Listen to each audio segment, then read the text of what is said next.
This is the Mind of the Meanie. Here are your hosts, the Blue Meanie and Adam Barnard. Peace, world, and welcome everybody to the Mind of the Meanie, your weekly peek into the world, according to former WWE superstar and ECW original, the Blue Meanie. We'll cover wrestling, music, movies, sports, and lots of useless knowledge, all contained in the Mind of the Meanie. I'm your tour guide to perpetually nasally and congested, goddamn it, I hate this shit, Adam Barnard, and he is the Blue Meanie. Meanie, what's on your mind? You know what the fuck's on my mind, man. Been a long fucking game day. Game burn! Fuck yeah, man. Fucking holy shit, it's been a long 2 fucking weeks, bro. Yeah, man. Yeah. Has it been 2 weeks already? Yeah. Wow. Yeah. Inside Baseball, this drops on Monday, but we're recording Friday, February 7th, 2 days before the Super Bowl. Yeah, man. Eagles versus the Chefs. And yeah, I'm amazed I have any stomach lining left, So it's been 2 weeks. They played the Commodores in the NFC Championship game 2 weeks ago, beat them 55-23. Crazy. Which was a relief, after that Rams game came down to like one play in the last minute where you're like, oh my God, please fucking just win. We had a little bit of a laugher with the Commodores in the NFC Championship game. I can't call them the Commanders. And then last week just a nice little break. It was Pro Bowl weekend or whatever. Nobody fucking watches that. But I'll give WWE credit. They've wisely positioned the Royal Rumble in between the NFC. They did the championship games and the Super Bowl. Yeah. So there's something to look forward to in between. The conference championships and the Super Bowl. But man, we watched. We watched the Eagles win the NFC Championship. Went to Broad Street. Took in part in the revelry. Had some daddy sodas. Yep. And man, I'm just waiting for this Sunday. Depending on when this drops. This is a Monday morning, you're listening to it. I'm either really sad or really hungover. But yeah, man, go Birds. Yeah, man. It's been a crazy 2 weeks just waiting for this game, and I wish somebody would just put me to sleep and then wake me up at kickoff. Yes, that would be preferred. Just let me rest through this. I don't want to talk about it. I don't want to talk to anybody. Let me just sleep. I don't want to feel anything until game day. So yeah, it's it's maddening listening to all the prognosticators and the pundits talk about the game, and you gotta be careful who you listen to, because there's some like the idiot Nick Wright who if the Eagles were paid went had an undefeated season, he would still find a way to say they suck. Right. Or Joe Buck saying how terrible we are. Yeah.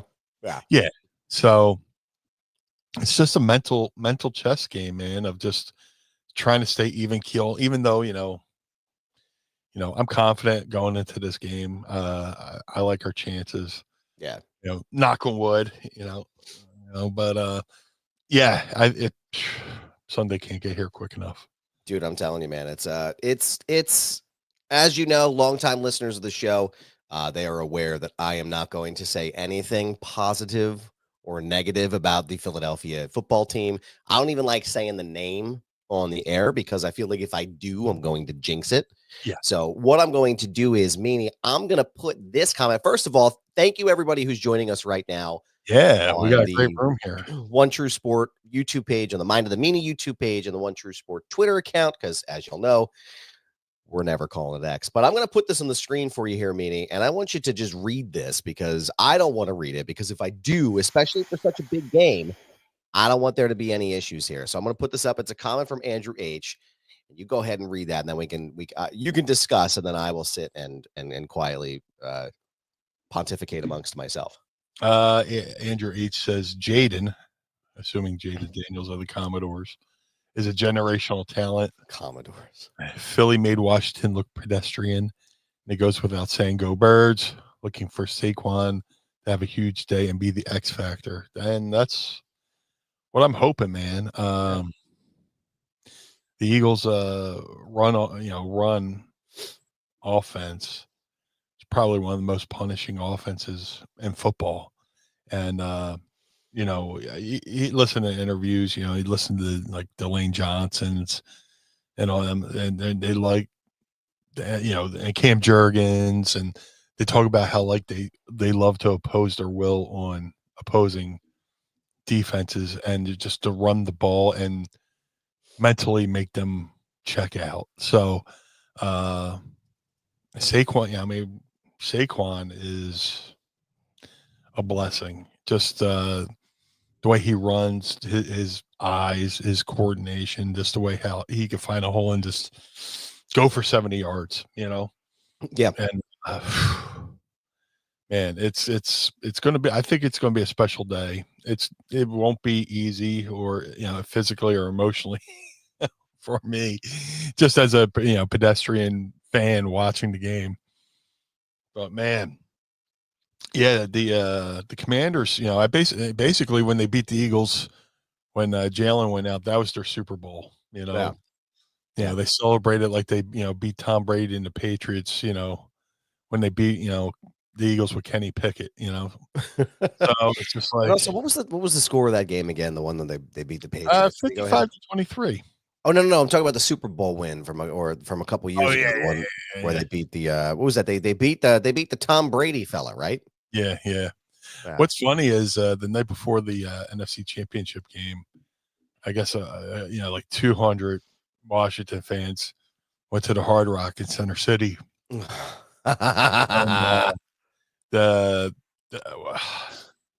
whoever their leader is, Tailgate Tom or whatever his fucking name is, gave the speech like it was like you would have thought they stormed the beaches of Normandy the way they fucking. I saw the videos and I'm like, you guys picked the fucking Hard Rock? Yeah, Tailgate Ted. That's it. Well, Tailgate I will not. I will not be. Rock? I will, but not. I won't besmirch the Hard Rock because I have a friend who works there, and she told me every time she served a drink to a Washington fan, she went, "Go Birds." So. And I was like, did they at least tip? She was like, but yeah. Of course they didn't. They're fucking Commodores fans. Yeah. Yeah. So, then of course, Philly fans, we keep receipts. Yep. So, somebody spotted him in the stands, after the game, after the drubbing 55-23. And they're like, hey, congratulations on the Hard Rock takeover. He wisely no-sold it and just kept walking. But I love it. Good Lord. Yeah, and we went to Broad Street, and that was a whole nother party and a whole nother atmosphere. But you know what? I would be remiss not to mention this though about Tailgate Ted real fast. So apparently Tailgate Ted is battling cancer of some kind. Yeah. It looks like lung cancer or something. And just in case you think that Philadelphia is the worst fucking place on the planet, I just want you guys to know, anybody listening out there, that the Eagles fans came out en masse for this guy and donated a shit ton of money. They donated like $55.21 for the score. 55-23. Yeah. That's 55-23. Yeah. They came out and donated all kinds of money for this guy and really, really helped out. They more than doubled what he had already had. Yeah. Acquired. So and that's some good shit right there. That makes this cold heart happy. So just in case Yeah. you think we're the worst fucking people in the world. You're, Yeah. yeah. It's very cool. So Very cool. But we I got thought some. you were going to say something. I'm sorry. Oh, no, I was gonna say, yeah, Josh Rosenbaum is here. What's up, Josh? Longtime fan of the show. Meanie, I'm at the soup. Thank you for writing it the not word so we don't get pinged on Al Gore's internet here. I'm at the Superb Owl. I got you a shirt. Oh, And, thank you. Thank you, bro. I'm working for the Eagles Autism Foundation. Man, that's a great organization Yes, over it there. is. Talk about organization that's worth giving money to is the Autism Foundation. The Eagles do a fantastic job. Josh Rosenbaum, more famously known as Coach Rosie from the Ad-Free Show universe. Thank you for joining us over here. Coach Rosie has been sending me updates, from New Orleans, and he even made it. He sent me a text, and it was CBS 3 in Philly, and I was like, oh, I forget who was there. Oh my God, Pat Gallen from CBS 3 News was doing a remote there. I was like, oh, yo, that's Pat Gallen. We follow each other on Twitter. Go say hi, and he did. And he's like, hey, I'm going to be on. So I put on the news, and you see Coach Rosie in the background purposely walking back and forth, getting on TV, which is pretty cool. That's awesome, man. Coach Rosie doing great things down there on behalf of Eagles Autism. It's awesome. Wow. I think the Eagles fan base has almost got them converted over, to become a full-time fan. They're again, it's I can't put it over enough. The Eagles Autism Foundation is an absolutely fantastic organization, great group of people over there. And like Meanie said, if you're looking to donate to something, that's the place to do it. So, all love and respect to that team. And Coach Rosie, we thank you, sir, for your time, my friend. We got Dwayne Anglo. I hope I'm saying that right. Anglo, listening from the Philippines. Hey, man, welcome aboard. Welcome to the team, my friend. We appreciate you. Yeah. We appreciate everybody being here as well tonight. Joining us, we have our first super chat in here. It's Australian $2. So good day, mate. And this is a pretty common question. I know that you've received a couple of times, but I'm going to go ahead and ask it here. Yeah. The blue meanies in the yellow submarine, your origin? Yes. That the character was given to me by Raven. I guess apparently, I was wrestling on the indies at the time as Brian Rollins, and he watched me work. He said I reminded him of the character, the blue meanie from the Yellow Submarine, which fine by me. It was my foot in the door. ECW. Most people would have probably scoffed and dye my hair, wear a half shirt and Daisy Dukes, and I'm from the school of it's an opportunity, it's a foot in the door. So I dyed my hair blue and got the half shirt Daisy Dukes and made it work. And here we are 30 years later. Yeah. I want to thank you for your Australian $2, mate. Hey, Matty Jazz Cabbage, are you going to AEW this weekend? Matty Jazz Cabbage. I think they got the AEW Grand Slam down there. Which aired at a wacky time too. I think it's like 2 or 3 o'clock in the morning here. Here? Something crazy like that. So maybe somebody can fact check me in the chat here, but I know it's going to be like overnight. Yeah. Like I'm watching a New Japan show. Supposedly it's just everything's out of whack. No, but I ain't getting into that because I don't know all the details. So yeah, I know it's late. So if you're gonna get up and watch AEW, God bless you, because I will be sound asleep and I'll catch up on it tomorrow. Look, if you're not the Philadelphia Eagles or a fucking UFO expert, I ain't watching shit right now. Mass Entity said Grand Slam is next week and will air on TNT. I got it. Whenever the NBA stuff is done. Got it. Thank you, sir. I appreciate the clarity there. I thought it was going to be on later, and I couldn't. I was like, "What the hell? I can't remember what time it is." So, thank you for that. Very cool information. So we appreciate you. Yeah. So, like I said, we're gonna report hopefully something next week. If not, we'll have other things to talk about. Last Sunday, me and Mrs. Meanie went down to the link for the Eagles send-off party. Yeah, that looked like you guys had a good time. Yeah, it's like a last second thing. She saw an ad for it. $10, get in, see, and send the players off. It was a good time. That's cool, You know, man. the best part was, getting in there and you get to stand on the field. Oh, no So shit.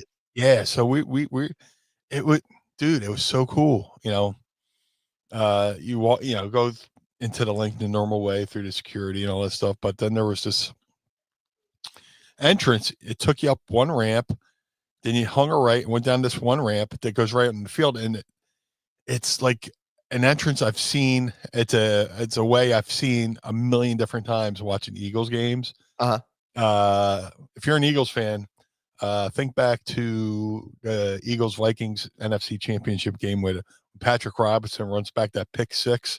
He goes to the end zone. He almost runs up the alley. We came out that way, and I was like, "Holy shit!" Yeah, it was pretty cool to see. I felt like I was in a game of Madden. Like when if you're playing Madden and you pause it and you go to replay and you can like scan the different parts of the field. What's this? So I'm standing there. I'm looking up and around most of the time, just trying to see everything. But very cool experience. They had a DJ there. They played some highlights. A lot of stalling. The guys got over there, but very cool experience. Went to the pro shop, and I fucked a lot of the merchandise, which it's kind of like when when you win the final game to go to the Stanley Cup and they present the trophy, and it's like almost like it's taboo to touch the trophy. You don't want to touch that trophy because you want to lift the Stanley Cup. Yeah, it's like I'm looking at the Super Bowl merch, but I don't want to engage with it at all because I hope to buy it if the Eagles happen to win the big game. So we'll see. So but yeah, that was awesome. The Eagles kickoff party, it was like $10 a ticket. I think that went to the Eagles Autism Foundation as well. Awesome. And yeah, man, just doing a bunch of cool stuff, man, this week, and in anticipation. Going to watch the game at McCusker's, the worst kept secret in the world. We watched the NFC Championship game at McCusker's, and there's a film crew there that's supposedly filming on behalf of the NFL. Wow. And it was like a independent company, but they get contracted out to film. And of course, me, Mr. being like want to know behind the scenes stuff. They're like, yeah, more than likely if the Eagles win it all, hopefully, knock on wood, the Eagles will probably end up having this footage. So there's sick, man. Yeah, you might see footage of me yelling "Free Luigi" just to get a pop at the bar. After one of the Eagles touchdowns, and they're the Eagle fight chant breaks out. We sing "Fly Eagles Fly" and EAGLE, and I just go "Free Luigi," and the bar goes just like a cheap pop, but that's heat, brother. Yeah. Well, no. No. What he did, I can't condone. I can't condone murder, but right. It's like one of those things. Like I don't condone it, but I understand. Mm-hmm. Like Chris Rock said, I don't condone it, but I understand. Yeah. But yeah, man, I'm sorry if I'm just rambling here. I'm just trying to. Dude, you're fine. We're excited for the superb owl licks.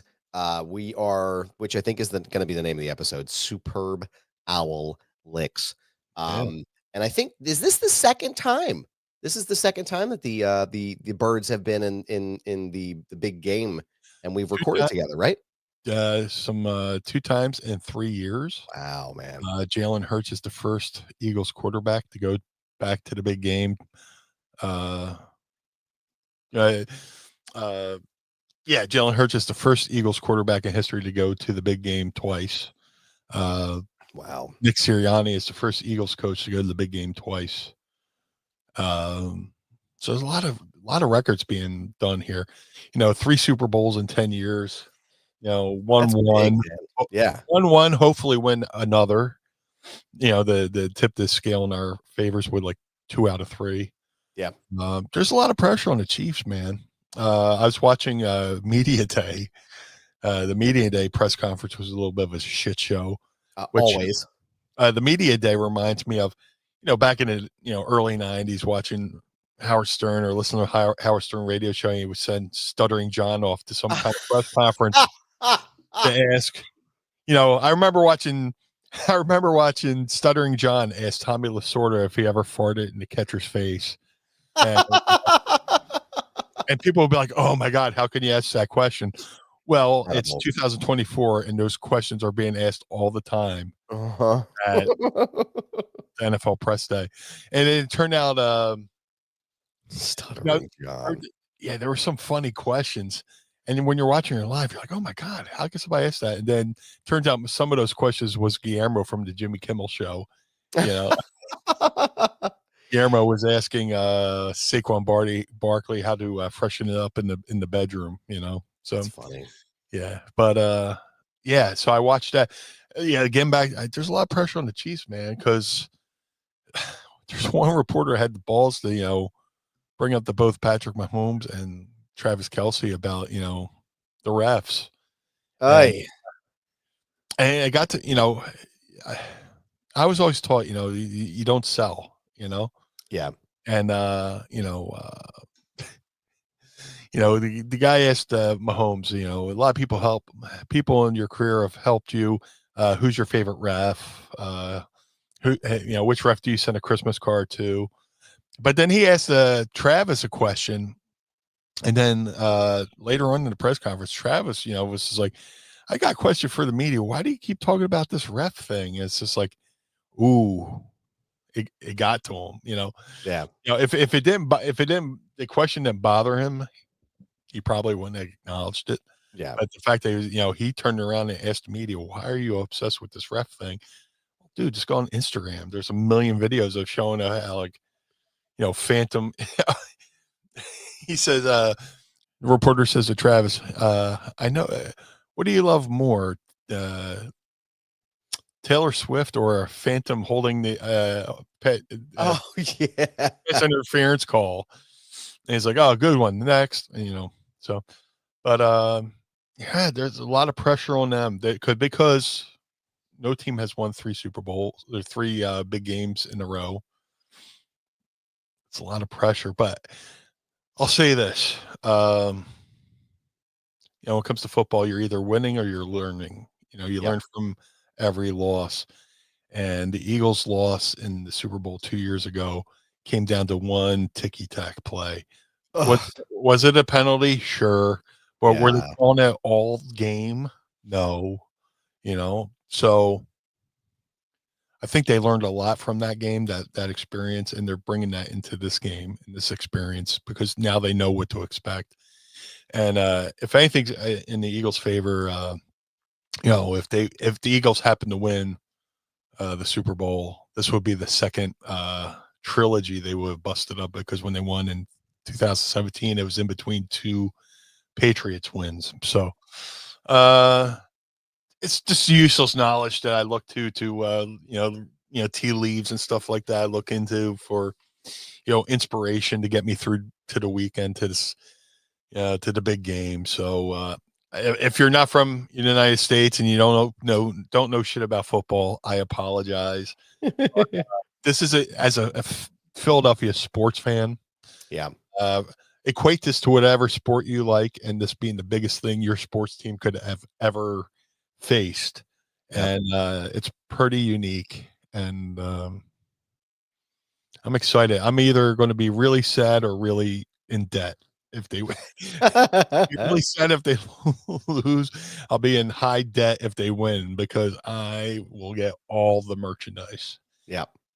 I still have merch from the 2017 year that I probably still haven't worn yet. I was going to say, looking up at my shelf up here above my desk, I have the hat from the World Series in 2022 when the Phillies made it, but I don't know if I ever got anything from 2023 when the Birds were in the Super Bowl. I'll have to find something. Maybe go on the old eBay and pick something up when for this game as well. But in case you are interested in watching the superb Owl Licks, it's going to be Sunday, February 9th. That's if you're watching this live right now with us, which thank you. We appreciate you. But excuse me.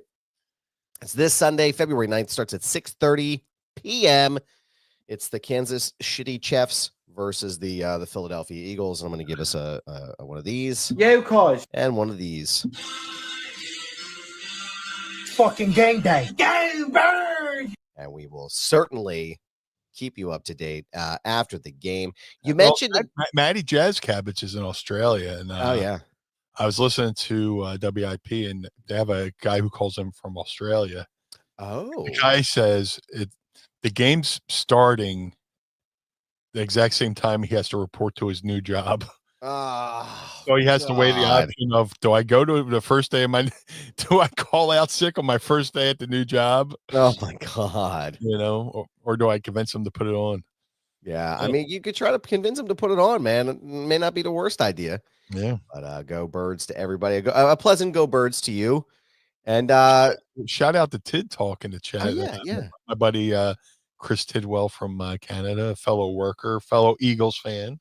He says, is it just me, or are the Eagles the babies in this game? I don't know. I'm sure there'll be a lot of babies made if they win this game.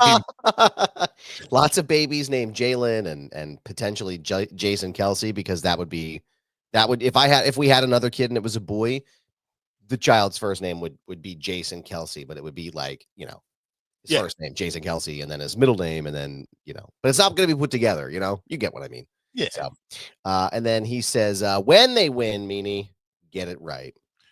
Brother, I am so superstitious. Tonight I'm clean. I don't even know if I should clean my lucky underwear. Probably not. I got my green underwear that I wear on game day. I wear. So I have a Reggie White t-shirt that I wear. Then I wear this black hoodie over it, so I layer up. Of course. It's cold. I put my Ike Reese over it. Mm-hmm. And my lucky green underwear. Hey man. No? If they're not washed, I wouldn't wash them, because you could wash the luck off of it. So yeah, at this point, I could whistle and they walk over to me. You know? They're just stuck in a position in the corner. The last time you see peel them off, you peel them off with a tea kettle like you're reading the neighbor's mail. You know, just. I love it, man. It's so good. So we also transitioning from Yo Cuz and Go Birds to a pleasant yeet to you, sir. And a yeet to you. Yeet. Day one, it's just me. Oos. Yes. Gentleman Jay Uso. Mr. Main Event. Man, you did fucking handsome as hell. Gentleman Jay Uso won. That was great. Shocked the world. Yeah. And won the men's 2025 Royal Rumble this past weekend in Indianapolis. Meanie, I want to get your thoughts on that win and Jay Uso's shocking win in the Rumble. I don't know why people. Well, I guess it would be shocking, but you know, he's been up there. You know, he's been ascending. You know, his career's been on the upswing. I don't see it coming down anytime soon. So, you know,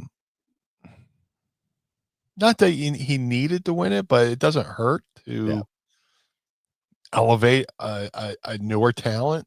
I mean, and when I mean newer talent, I mean newer to that tier. Yeah. You know, there's people been in that tier. I'm not saying he's a mid-carder. I'm not saying that at all. But like certain people on certain part of the cards, this was another really cool piece to add to his resume, you know, of accomplishments. And I think they're hitting it just at the right time. Yeah. You don't want to do something a year after people wanted it. Like, for instance, when Roman Reigns, remember when Roman Reigns won the Royal Rumble in Philly and they booed him? Yeah, they booed him out of the stadium. Yeah. But the year before, and I call it the curse of Daniel Bryan, because Daniel Bryan was hot as anything. And it was the year that people really wanted Daniel Bryan to win the Royal Rumble, and he got eliminated. And Roman was left in there. I forget who he's in there with, but people were really cheering for Roman to win that Royal Rumble, and he got eliminated. So I think WWE saw that reaction the year before, and when they really wanted Roman to win, they were like, "Well, we'll have him win the next year." It was like, but when they had him win it the next year, it was too late. Yeah. The, Yeah. the luster was off the rose, so to speak. If they would have called an audible and let him win, when they see the fans behind it and they go, fuck it, Roman's winning, feed the refs, fuck it, Roman's, tell Roman to win. Yep. He would have won there. Who knows where we'd be right now? He might be one of the top baby faces where they did it a year late. He got booed, and that led to a negative heat. There's good heat, there's bad heat, and it wasn't his fault. It was it was the booking's fault. But that led to him, eventually becoming heel and becoming the tribal chief. So, now with Jay winning the Rumble, I think it was at the right time. You don't put it off, another year. Do it strike while the iron's hot. Let me use another cliche, and see where it goes. See which title he picks. I don't think he hasn't picked yet, right? So it sounds like he has. I know he's going to be on SmackDown tonight, but I don't foresee him. He made it pretty clear in the last what the hell was it, when he was in the crowd with his son. He was like, I'm going to go after the World Heavyweight Championship. So I think that's probably where they're going to go. And then also too, just real quick, Mass Sanity's in here and saying 2014 was the year Batista won. Okay. I remember this because they were pissed, because this is what he says. He says they were pissed because Daniel Bryan wasn't in it. Gotcha. That's why they were angry. And then in 2015, he was eliminated super fast. So thank you very much. Thank you very much. Clearing that up. Yeah. Let me see. How fast did he get eliminated? Our crack researcher, Sanity. Thank you, sir. Thank you, sir. He was in, let me see, where's he at? Daniel Bryan. Oh, yeah, he was eliminated in 10 minutes and 38. Let me see, where is it? Hold on, I just lost it again. 10 minutes and 36 seconds, rather. Yeah. And that was the year Roman won. He eliminated Rusev. But I don't know if that was the year with Batista in the main event. I can't remember what happened after that. That was the WrestleMania match where he won over Batista and I think Randy Orton. Yeah. So, but yeah, no, definitely a wild time. 2015 Rumble in Philly was a bad night. The boss says, "Yeah, dude, it was a bad night." You get in the ring and you can't even get Dwayne to get you fucking over, man. That's a bad night. I was almost in that Rumble. Really? Yeah. I had just done. Me and Stevie and Joey Stell had just filmed ECW on Release Volume 3, and I got the idea to say, hey, fuck, what better way to promote something I just did for the company, a DVD that's coming out, and have me in the come out in the Rumble and say, hey, hosts of blah blah blah blah blah blah, come to video stores, whatever. And reached out to my buddy JBL, and JBL went and pitched me to creative, and it was down to me and Bubba Ray Dudley as far as ECW surprise, and they went with Bubba and they got awesome stat, no hard feelings, missing out the Bubba Ray. But I was almost in the 2015 Rumble in Philly. No shit, man. Yeah. That would have been crazy. I had no idea. Yeah, it would have been cool just to, just from a perspective of, hey, being in Philly, being the ECW, and hosting a DVD and Blu-ray that was just about to come out. That's crazy, man. Yeah. Let me see. Andrew says the triple threat match for that title is highly underrated. I don't know anybody who doesn't like that match, though. I think it was really good. I think it was really well done. Mass Sanity, the show, our resident, I think we can give him now. The resident show historian here says that was Bubba's only ever appearance in a Rumble match. That's amazing. Wild. But yeah, no, it's I think it was the right move to put Jay over. Yeah.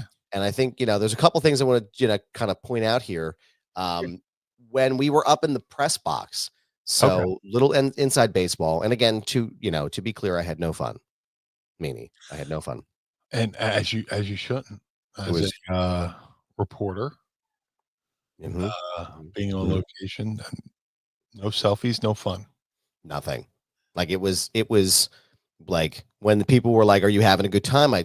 Of course, just like this, as straight as I am right now. It was terrible. But no, so in the little kind of peeking the curtain back, if you will, baby. Um, some folks are selected to go to the press conference after, and some aren't. Okay. So they notify you you either get like sometimes on some of the passes that we have, like you'll see it'll say like press box only or press box, and that if it says press box, you go to the post show. Um, this time around, anyone who was on the press conference list got an email like kind of right at the beginning of the show, right around I think it was around the tag team match. And then so basically they're like we were kind of like Malcolm and I were there. Muscle shout out to Muscle Man Malcolm, friend of the show. Yeah. We sat together, me, him, Sir Wilkins, and then Alex, Queen of the Ring. We were all sitting together and we're like, all right, well, if we're going to the presser, we're gonna just get up and go in the middle of the show or in the middle of the men's rumble. So we got up and we moved our shit. We went down to the opposite end of Lucas Oil Stadium, down where the other place was, and we're watching on the monitors. And I think at that point it was down to Logan Paul. Or no, it was the C or the Seth Rollins and Roman Reigns elimination. We got over there and saw that. It's like, holy shit, that's crazy. I didn't expect that. And then Punk goes over after that with Logan Paul, and you were like, oh my God, I can't, this is crazy, right? And then Mass Sanity said too, he was like, they really did a lot of great storytelling. And yeah, I mean, it was like legit, all of us were talking and we all kind of thought Cena was going to win, but we Yeah. weren't sure. So then it's down to Cena and Jay, and I'm like, well, it's in my head I'm going, well, that's a weird choice to have Jay at the end of the Rumble. Not expecting because I'm like, oh yeah, Cena's got it locked now. Right. And when he went out, when he kicked him off of the ring apron there, my exact reaction I went, oh my God, he won! Like I just yelled it, like I didn't know, like it was like I can't believe this. This is crazy. Yeah. And Um, that's probably how they wanted it. yeah, Hey, it's Cena's final year. and And that's yeah. it doesn't mean he can't go and get into the elimination chamber now. So we'll see. But yeah, that was a nice element surprise. And that's kind of the thing too. I wanted a Mass Entity was saying he wrote what I was thinking. Like in my head, I'm going because you had your predictable win with Charlotte Flair. Like you kind of had an idea she was going to win. Like we all kind of knew Yeah, that from the time she was people people acting shocked that Charlotte won. I mean, really? I mean, I don't get that. There's supposed like this manufactured outrage that Charlotte won too, and I don't get it. I don't get the outrage for that. I don't see it. I mean, I get like I can see why people would be frustrated, but I also don't. There was again, just like the men, there was like 10 or 12 different women that could have won that Royal Rumble and it would have made sense. Yeah. But I didn't see out, especially after her injury. And with the return, it's the Cody Rhodes story, right? You Yeah. come back from the injury, you got to make it back, and just is what it is. Like I wasn't upset about it. I was just like, okay, she's gonna fight Tiffany Stratton at WrestleMania. Okay, cool. Like we're looking forward to that. But the men's match, I was just like, like the storytelling between all those characters and everything that's going on there with Roman and Seth, and now Punk loses another year, and he's not going to main event WrestleMania. I still think he might pull it out there because I feel like they're setting the seeds for Punk and Cody. Yeah. And I think Cena might not win the Elimination Chamber. I think it's going to be because again, like it's this year-long march, right? Yeah. Like he hasn't won a singles match. He loses the Royal Rumble. What if he loses to CM Punk at the fucking Elimination Chamber? Like that's good shit, man. That's a great story to tell on his way out. Absolutely. And I think that's going to be the move. But no, it was wild to watch in the stands and to see everybody because you could see it was like this very big surprise in the crowd for him winning. But Penta was Penta out? Yes, Penta had been eliminated much earlier in the match. I can't remember, but boy, what a fucking pop that guy got. Like what a response from the crowd. Yeah. Especially Sometimes, realizing the matchup of him and Ray. yeah, yeah. I mean, they teed that sucker up incredibly. Um, and then here, Charlotte's missed an entire year. She's fresh, exactly. Like that's the whole point of that women's Rumble was to put her over. And there was a lot of great talent in there that they put over. Like Jordan Grace is now officially a superstar with WWE. Yes. You have Julia, you got Stephanie Vaquer. They're all there. You know, everybody's is great. David Van Halen is here. Hold on, he's got a good something here. I got Roman winning first day with the new mouth. I got Roman winning Elimination Chamber. Punk using his favor to make it a three-way dance. Roman, Cody, Punk. Honest to God, that was my thought too, man. That was exactly what I thought. What do you think, Meanie? What do you think that's you think that's Punk's is it Punk's favor to the wise man? I'm trying. Did Jay already pledge to fight Cody at Mania? So it sounds like Jay is already pledged to fight Gunther. Gotcha. Yeah. I think that's where the story's going because and you know what's cool about that? It makes Gunther's belt look just as important. Absolutely. You know, absolutely. You know, everybody's, Cody's belt has the direct lineage to, the OG WWW. It's got the lineage all the way back to Bruno. Yeah. This, Gunther's belt is got this new lineage. So for somebody to go, oh, I want the Gunther belt. Yeah.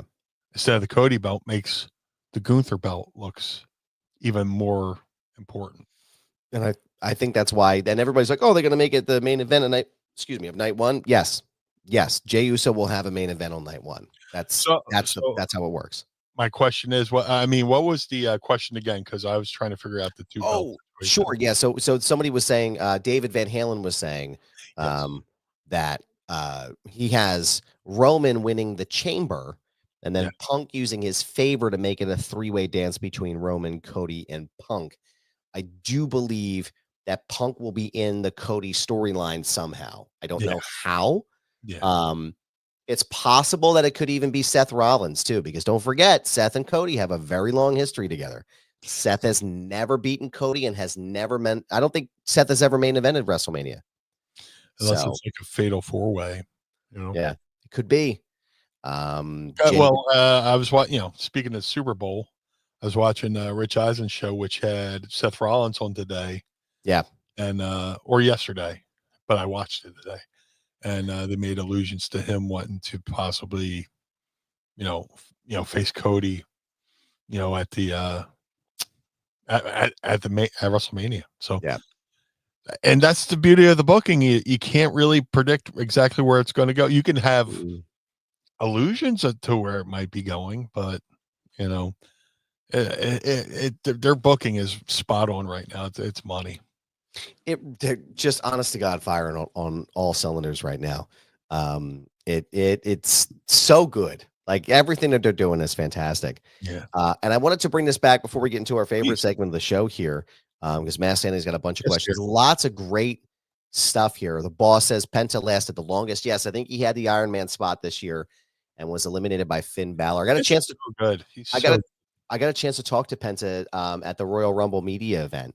And that article, I think, is going to drop this weekend on Screen Rant, so don't forget to check it out. Cheap plug, I'm sorry. But he was an amazing guy, very excited, very personable, very happy to just be there. And at some of these events, they move people around pretty quickly. It's not anybody's fault, right? It's just like, hey, these people have commitments and things, and they have to go here. It's like speed dating. Yeah, kind of. You get 3 minutes, and then you're like, okay, then you go and do the next thing. But Penta was with everyone. He was there the entire time from the beginning of the event to the end, and he spoke to everyone who wanted to come up to him.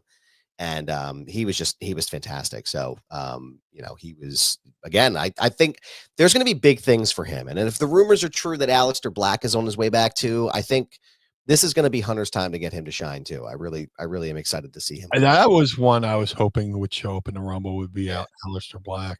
Yeah. You always try to think of like who's going to, come back. And, I thought for sure Becky would have been back. Yep.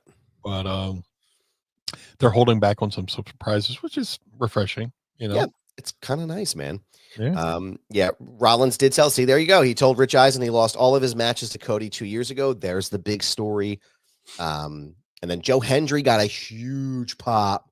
Sometimes Really? it's hard. Oh yeah, it's hard to tell on the TV sometimes, but in the stadium, I mean, they went. I was watching in McCusker's on crazy. my phone, so I didn't have full audio. So They went crazy for Joe Hendry. And what's crazy, what's wild too, is they gave Joe time with Roman Reigns, right? They had him eat a spear from Roman Reigns, yeah, which is still like, you know, irrespective of him like getting his ass handed to him by Roman Reigns, like that's a big nod, right? Like that's a big moment for him. And well, like I said with the past Rumble, where oh, what's his name? Who's the dude who came out in the Rumble and again Brock was like, "Ooh, big boy." Keith Lee. Keith Lee. Keith Lee. Yeah. Well, Keith Lee was in NXT at the time, I believe. Yep. And he got a spot in the Rumble, and just Brock looking at him and acknowledging his size, Yeah, gave him the rub, you know. So yeah, Joe, you know, Hendry being in there with Roman, you know, I mean that's a good still to have. You know, TNA could have, you know, that's still in there. You know, our champion, you know, with the, you know, the tribal chief, you know. yep. And that's what who doesn't go trade. Machete's here. What's up, Machete? I didn't know you were here. Hello. Oh, thank you for joining us. Who doesn't? I mean, we all did. There's video of me again not having any fun, of course. No. But there's video of me. Fuck fun. There's no. Why would you have fun at one of these things? That's stupid. Yeah. You work, you get paid, you leave. Don't feel fun. It's just someone coming out, bro. It's everybody was going nuts. Everybody popped for Joe Hendry. And I think that's really cool because like I know sometimes people are still have that like LOL TNA kind of mentality, but like my dude's a fucking star. Like he is a star and he is good at what he does. Yeah. And I think that really shows well for him. I keep wanting to call him Phil Hendry after the radio host, one of my favorite radio hosts, Phil Hendry, and top impressionist who was always he did a lot of stuff on The Simpsons too, but no, Joe Hendry, you know. But dude, is it weird that like I prefer blonde Joe Hendry over the dark-haired Joe Hendry? No, because it's over. Like the blonde hair makes him. I think. Yeah. I don't know where I'm going with this point, but it just popped into my head, and it is the mind of the meanie. So, listen, man, it was good. And then, and Mass Sanity said here too. He goes, Hendry was eliminated by Roman, so it wasn't just anybody toss him. Right? I mean, it like if you're going to get tossed out, you're going to be tossed out by one of the greatest champions in WWE history. You know, you're the fucking top guy, man. Yeah, and he's so freaking genuinely nice. I'll tell you. Shout out to Wheezy Blonde, friend of mine, content creator who was at WrestleCon this year. And we were talking about some of the folks that were there, and his line, Joe Hendry's line, was like the longest of anyone. I met Joe Hendry when TNA came to Philly. I went over and introduced myself and had a really nice conversation with him. And he made it a point to talk about how it was cool to be able to work in the ECW arena. And he talked about it. I forget where he said, you know, one of his first matches in the States was at another historic venue. And just to have his match at ECW arena, he said it meant something to him, which it was really cool. It was really cool. But super soft-spoken guy, very polite, very awesome. And I couldn't be happier for a guy that, you know, I love it when good people do good things. Mass Entity says here, a few years TNA did a show in Albany and they were late to let fans in. Joe Hendry went outside and talked to fans while they were waiting. I mean, yeah, every story I've ever heard about this guy just makes him sound better and better. And I do hope he gets that match with John Cena this year. There was one more thing in here I was going to mention before we go. Imagine if Cena went over to TNA to have one match. That would be crazy. Yeah. Yeah, I'm so frustrated. I got to go somewhere else to have a match and try to get my win. And if I'm not going to get my championship here, I'm going to get it somewhere. And he goes to fight Joe Hendry and puts Joe Hendry over. That would be That'd be crazy, man. That would be something, wouldn't it? Yeah. Max Sanity said, oh, yes, this was fucking nuts, man. Would you want to take the spear that I Show Speed took? Now, let me tell you something about this spear. Okay. Tell me about I Show Speed because I have no idea who he is. Excellent thing. I know very little about him. I know just what my kids. I don't mean not to be a jerk off. I literally was like, who is this person? So he's a very popular streamer online. Gotcha. Okay. I don't know if I would call him a content creator, but he's a streamer. Like Kai Cenat is a streamer, and he was there too. But he's incredibly popular. My kids love him. They think he walks on water. It was one of the most violent bumps I have ever seen in person. I have never seen someone take a spear the way that I Show Speed took that spear. Yeah. If there's a video, if you can go online, you can go on Twitter. I don't know if it's on Fightful's account. Fan footage, right? Yeah. Well, it's actually, it's Sean Ross Sapp. He took a video from the press box. Oh, Jesus. And I don't know if it was it's on Sean's account or if it's on the Fightful account, but you can hear us all pretty much because we were somewhat in the same vicinity, but you can hear us all go, oh, and you hear Sean go, oh my God, that's literally what I said was like, holy shit, I think he killed him. Yeah. I think Braun Breaker killed that fucking guy. Braun Breaker killed a man. Brick killed a guy. Brick had a grenade. There's a man on a horse and a trident. I had a trident and I killed the guy. Rick, maybe you should lay low for a while. Maybe the police might be looking for you. You may be wanted for murder. It's the Bleats. But no, God, I love that flick. I have to buy it on DVD. Now I gotta watch it. But anyway, no, I don't know if you saw it, if you had a chance to watch it, but it reminded me of an old school like Rhino gore, right? Like the way that Rhino would just wreck people. What did you think about that, man, when you saw it? Like I said, man, would I take it? I'll say this. I would know how to protect myself a lot better. Yeah. Than I Show Speed.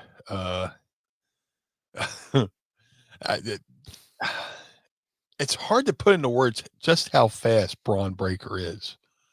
You know, that man legit, like it's like when you listen to an audiobook on 1.5 speed, kind of, he's that much faster than the average human.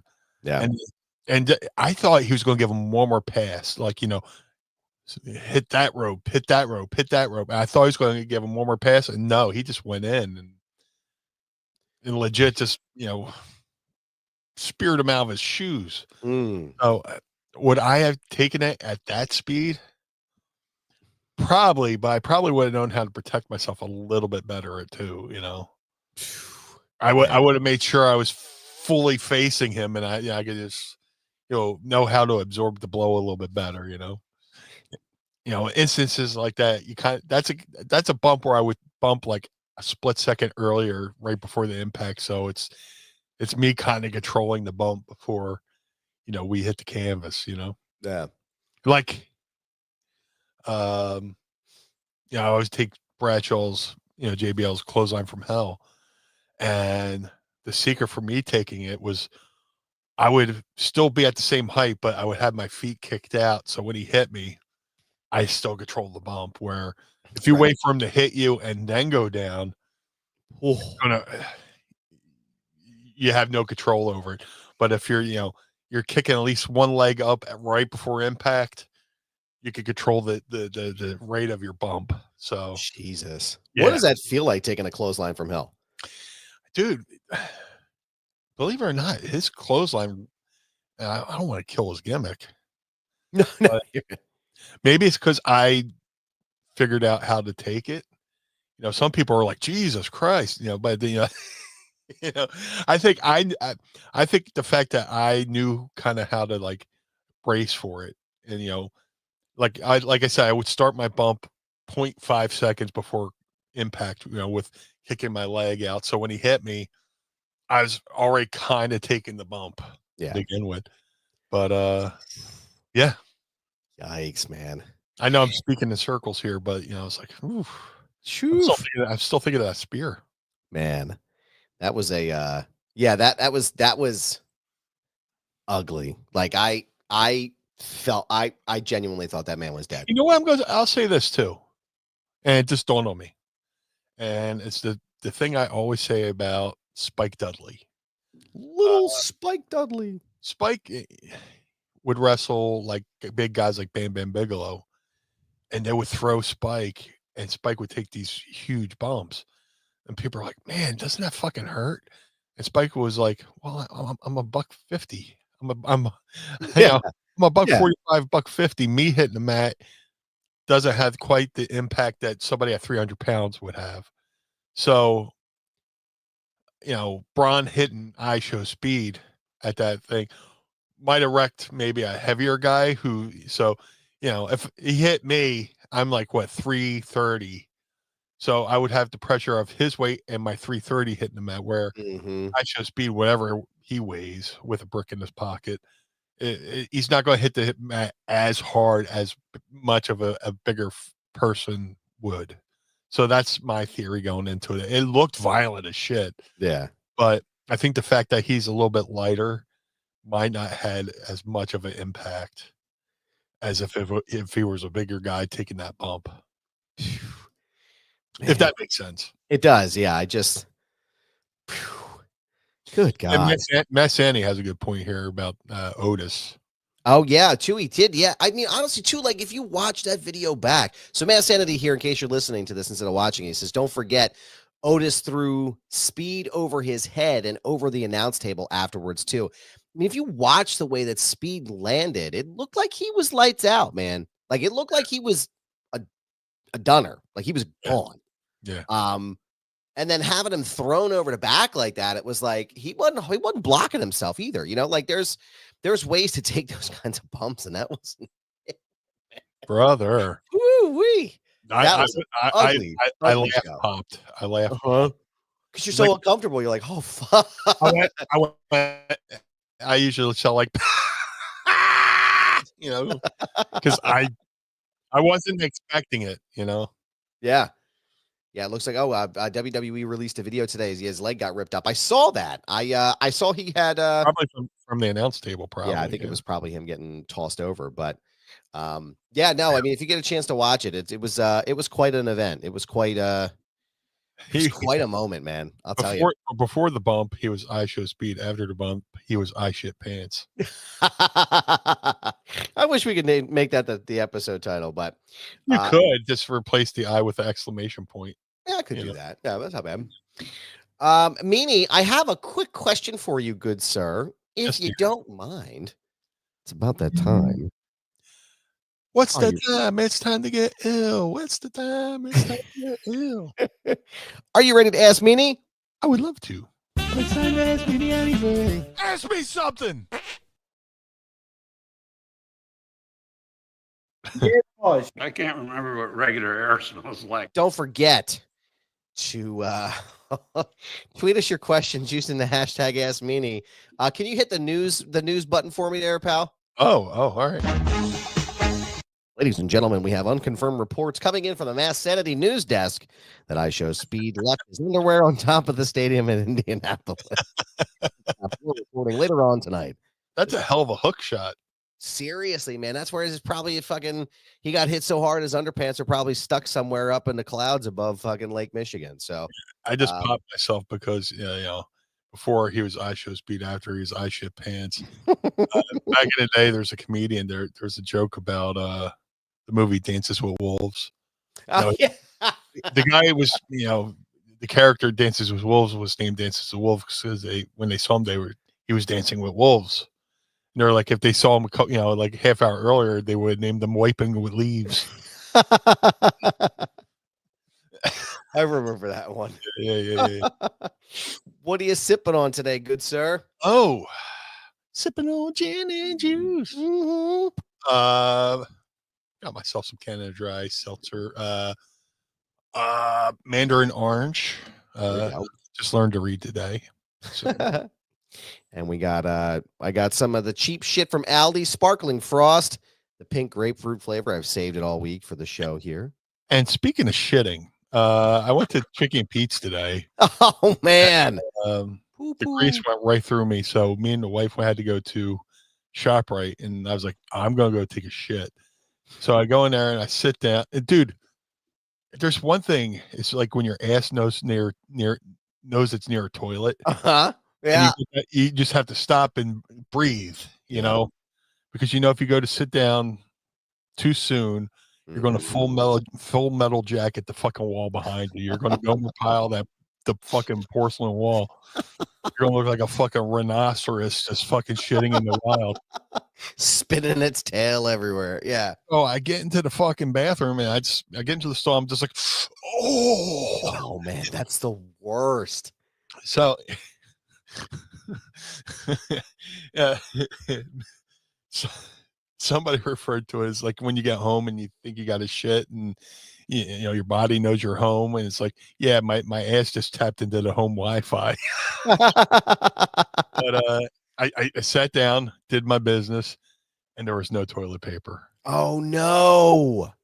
So I had to text Mrs. Meanie. I was like, there's no teepee. So she got somebody from somebody she went to the women's room, got 3 wads of toilet paper, and asked a stranger to bring me some toilet paper. Could you imagine telling somebody at the desk, like, hey, there's no teepee in the bathroom, but don't go in there. It's probably a murder scene. Yeah. Yeah. Don't go in. Bro, so that was my day. I don't even know what made me talk about that story, but here we are talking about me pooping. Let's crack these suckers here when we get a chance to get some of these questions going here. We got 3, 2, 1. Yay. Ooh, that nice citrusy kiss right on my face there. Cheers, bears, pinkies up.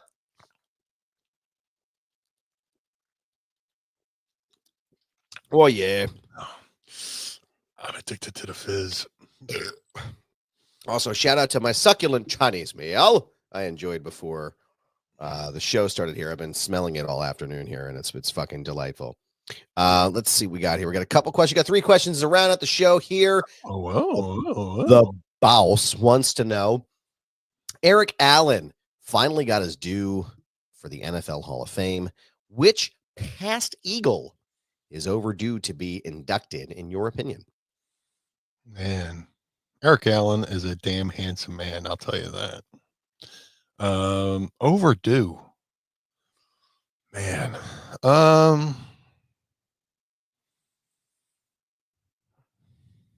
Because Reggie White's in, Brian Dawkins is in.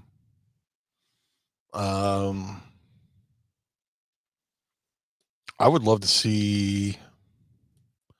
I'd like to see Brian Westbrook go in. That's a great choice. Yeah, I mean, I don't have stats off the top of my head, but I've been watching a lot of Brian Westbrook with this week with the Eagles being in the Super Bowl, or big game, and they're talking about Saquon Barkley, and if you go back and watch Brian Westbrook highlights, and just how he made people look foolish.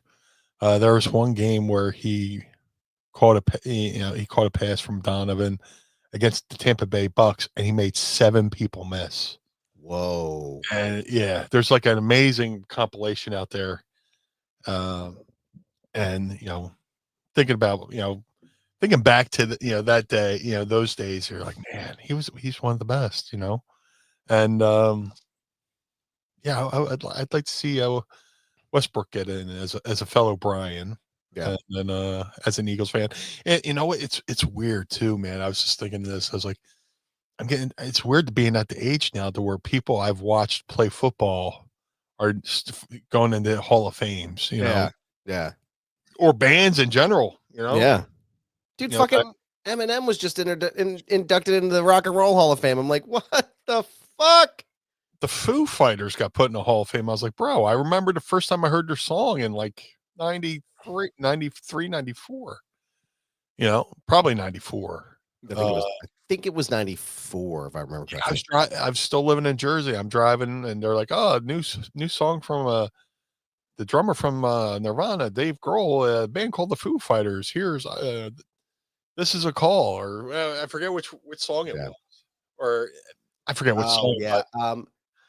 I can hear it. I'm fell into.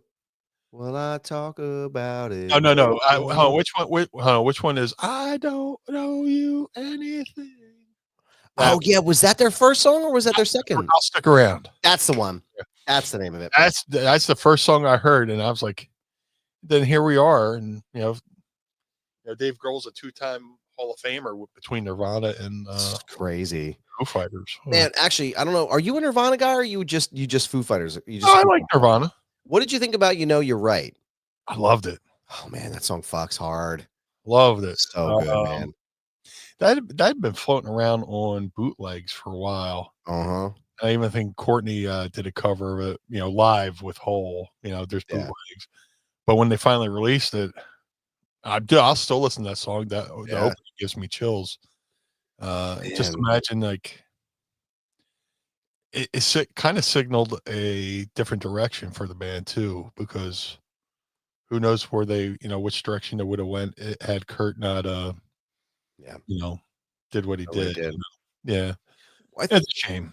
I think one of the rumors that I heard, and I don't know how true this is that they didn't release the song on purpose because they were like, we don't want to change the sound of what we do, kind of thing. And I think, and again, somebody can fact check me in this, but I remember reading or hearing something about Kurt Cobain being like, I don't know if I want to do this. I don't know if I want to put this out because it could make us like international stars, right? I don't know if I want all that kind of fame because it was very heavy song, but it was also like something you could hear on like, a top 10 radio, but man, I remember hearing that for the first time and being, oh my God, this is crazy good. Fantastic.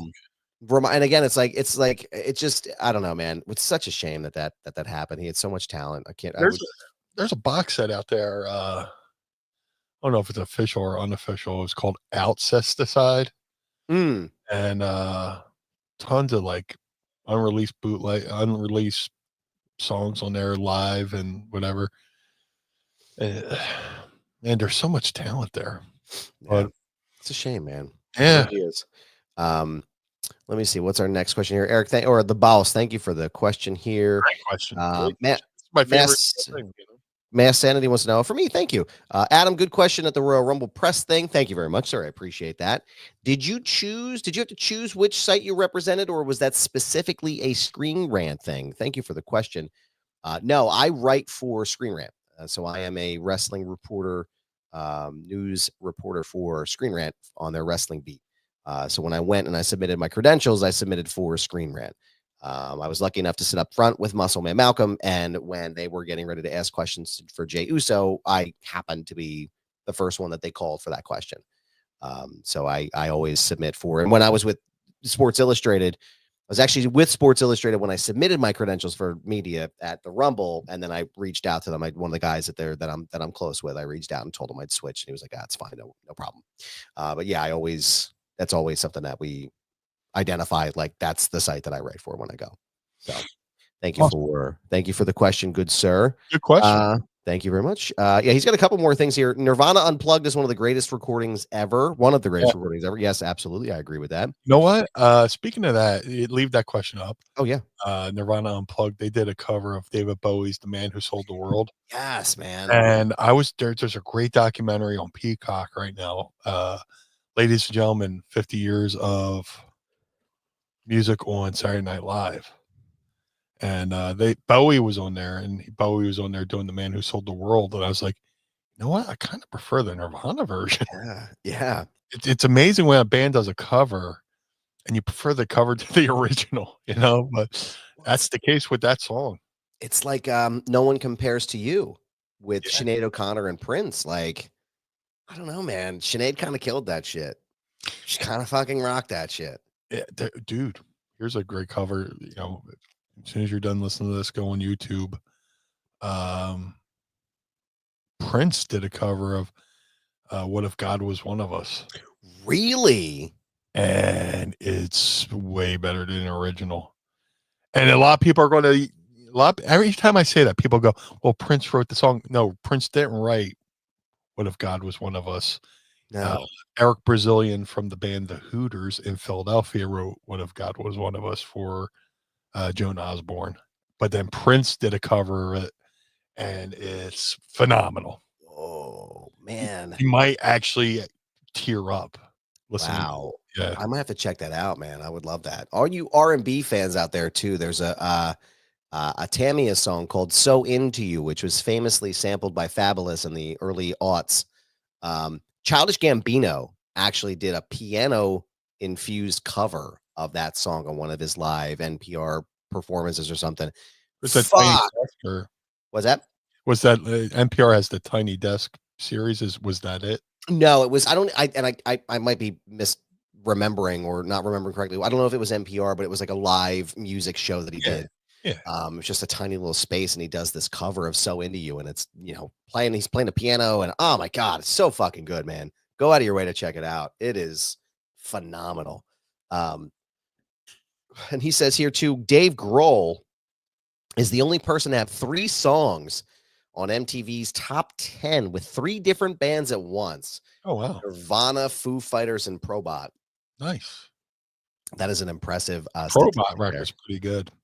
That's an impressive I'm going to listen, you're right, when we get on our show. Before I get shout out to Kerry King of Slayer.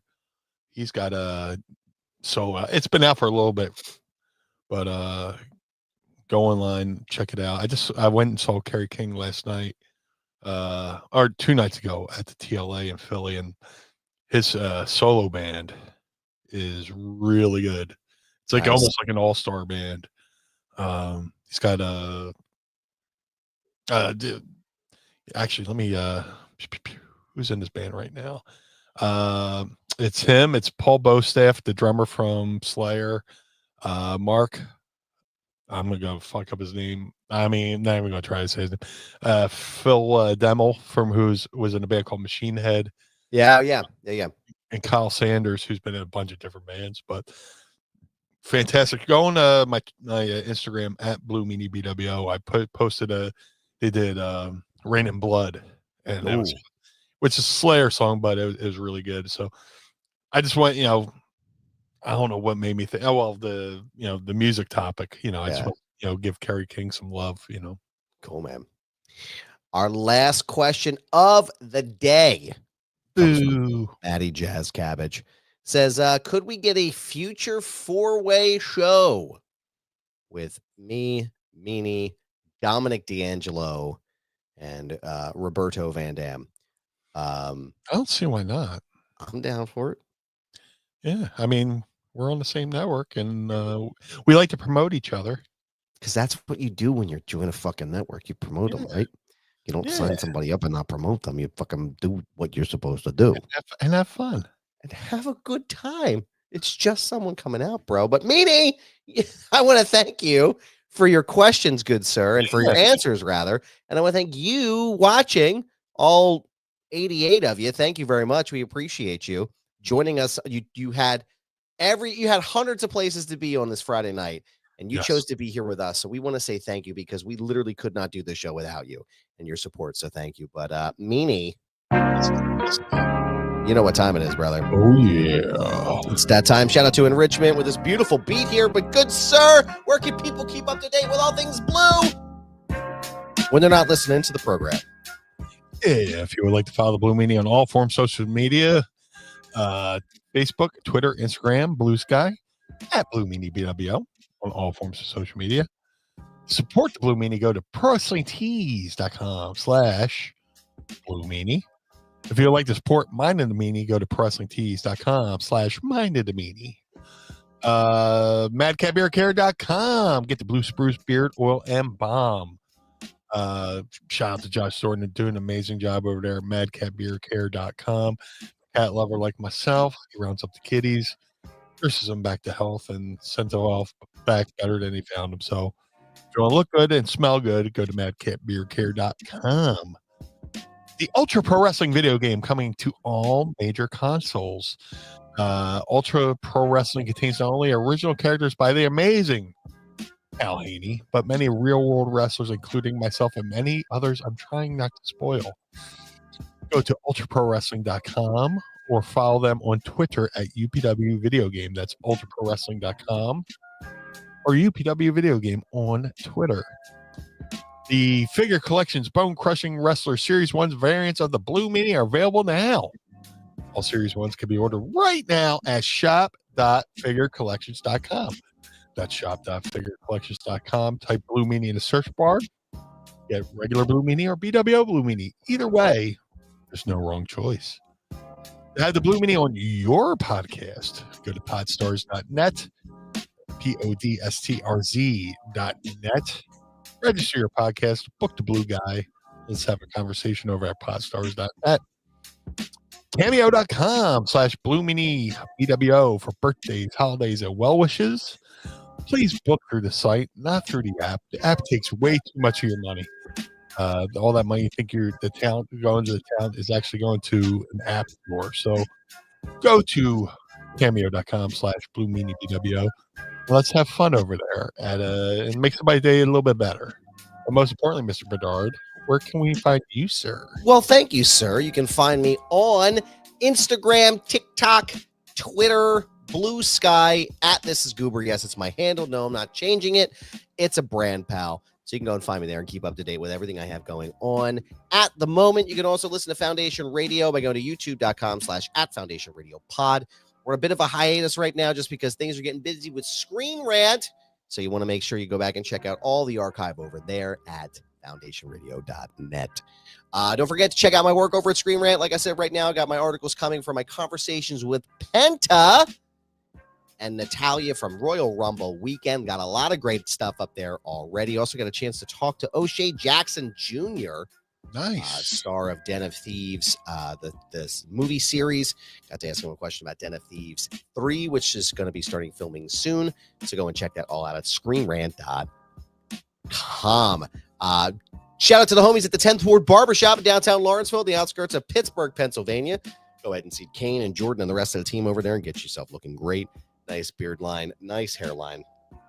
They get crazy busy, so schedule in advance before you get there at 10thwardbarbershop.com. ProWrestlingTees.com/Foundation Radio. ProWrestlingTees.com/Mind of the Meanie. Pick up a shirt and keep the lights on at Casa de Meanie and the Barnard Home for Wayward and Troubled Youth. Don't forget to follow us on all of our social medias. You can see it down here at Mind of the Meanie. Don't forget to go to patreon.com/Mind of the Meanie. Sign up today and join the Pod Squad. Tier start, Meanie. I don't know if you know. What's that? At just $10. And when you sign up today, you get an official Pod Squad memberships card signed in blue ink by the blue guy. So go and get yourself today at patreon.com/Mind of the Meanie. If you go to YouTube, if you look at that link above Meanie's head right there, youtube.com/@Mind of the Meanie, our entire archive is there. Every single show that Meanie and I have done going all the way back in your time machine to the year of our Lord Jesus Christ, 2021, when I was living in Pittsburgh. You can find them all there at youtube.com/@Mind of the Meanie. We want to give a shout out to our friends at One True Sport who host the show each and every week for us, and they promote the shit out of us. Yeah. And you can get yourself an amazing t-shirt over there that was created specifically for the Blue Meanie. Go and pick one up there. They have a lot of other great options as well. So go and every dollar you put into the show goes right back into it. So go to onetruesport.com. So we want to thank them for their time. And we also want to thank you for joining us this evening and being a part of the show each and every week and making our shows so very exciting. For the Blue Meanie, I am Adam Bernard. Join us again each and every week as we take a trip through the mind of the Meanie. Go Birds. Go Birds! Peace! Blue World Order.